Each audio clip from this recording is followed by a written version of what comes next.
In a recent Elon Musk interview, I heard Elon Musk say that he created one of the first maps of the internet. And I'm immediately thinking, whoa, a map of the internet. What is that? And so I started doing some digging, and this was the first thing that I found. I found this really cool interactive map of the internet. You literally, it's like a universe. It's internet-map.net.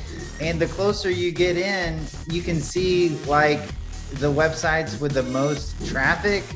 And so I'm thinking, whoa, like he must have created like a map of like millions and millions of websites. How many websites are we talking about here? Like, we're talking about millions, right?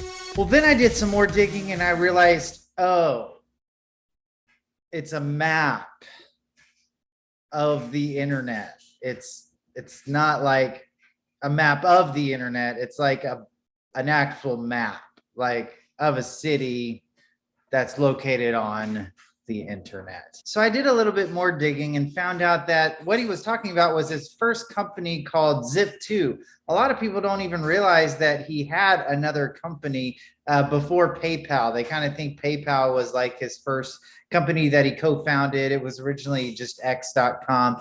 But actually before that, he founded another company called Zip2. And you can kind of think of it as an early version of like Yelp. You could find locations on the internet that you're interested in your local city. And then next to it, there would be a mapping feature where you could find directions on how to get to the locations that you want to get to. Apparently, he got this idea while he was working in an internship at a tech company in Silicon Valley. While he was there, he saw a salesman come in for the Yellow Pages. He was trying to get the business to agree to buy a spot on the Yellow Pages and also to buy a spot on this online new directory thing. The salesman wasn't very good at sales. He didn't seem to know that much about tech. And so the tech company wasn't really interested in buying a spot. But Elon Musk, when he heard this, he thought, wow, this is a great idea. He already knew a lot about the internet. He knew how to code. And so he went and got together with his brother and another co-founder, and they just started throwing together one of the first versions of a mapping feature on the internet. It's not like a map of the internet, but it's a map on the internet. So you could go to it, you could look for things that you want to find in your city, and then you can be shown directions on how to get there in the map, which was pretty cool. Apparently, when they started this startup, they were having to live in the office, take showers at the local YMCA. And so they were just barely making it. The sales weren't that good. But eventually a local venture capital firm noticed them, thought that what they were doing was interesting, and invested $3 million into their startup. From there, they went ahead and they actually changed directions from being more of a consumer focused company to being a B2B company focused on the newspaper industry. So they tried to go to companies like the New York Times, things like that. And their whole pitch was use our service and we can help you map out your classified section on your website. So anytime you sell ad space for one of your classifieds, they can also put their business up on your own directory that you create. So if you're the New York Times, maybe you create a New York directory of places you can find on the New York Times website. And this was seen as very valuable to the newspaper industry that was really scared of the internet, honestly, because they saw it as a big threat to their business. They've always been paper-based, but here's the internet. You can start getting news from the internet. And so this was a way for them to sort of get with the times, become part of the tech revolution. And so they were able to sell software packages for a lot more money. And they got another investment of about $50 million. There was a bit of a lot of internal politics. And so the company started losing money. There was a lot of arguments on the inside of the company. At one point, Elon Musk lost control of his own company that he helped found.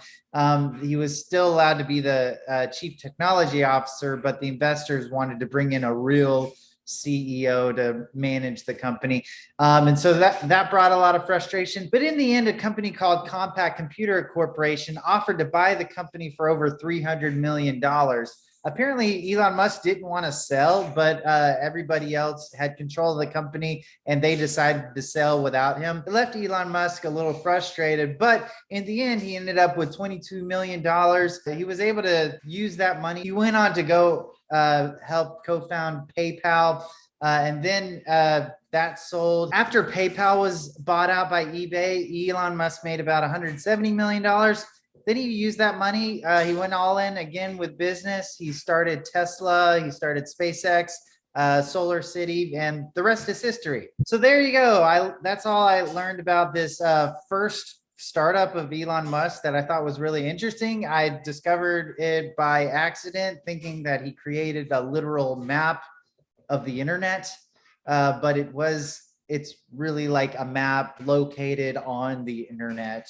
But it was very influential. It sounds like it could have been what helped inspire things like Google Maps, the mapping feature on iPhones, things like that, Yelp, other big companies like that. And who knows if Elon Musk would have had his way, if he could have controlled his own company, not sold the company, maybe he would have started Google Maps instead of Google. And maybe he would have competed with Google directly with a search engine, because his company Zip2 was basically like a search engine, and it was starting to get some real traction before Google really took off. So who knows what could have happened, but we'll never know. He went on, and I'm glad he went on to start SpaceX and Tesla. Anyway, SpaceX will probably be a much more impactful company in the long term if he actually gets humans to Mars, which I think he probably will. Thank you for watching this video. If you liked this video, please let me know in the description. Usually I make coding videos, things about React Native, Flutter, Expo, things like that. This is kind of a first for me. If you're interested in more like stories and of businesses in the past, successful people in the past, or you're interested in learning about entrepreneurship, things like that, if you'd like me to make more videos like that, please let me know in the description below. If you'd rather me stick with more of the coding videos where you learn skills on how to code in React Native, Expo, or Flutter, let me know that in the description below. It'll help me to know what kind of videos you'd like me to make in the future. Don't forget to subscribe, hit the bell icon. We come out with videos all the time. Thanks for watching the video, and I'll see you next time.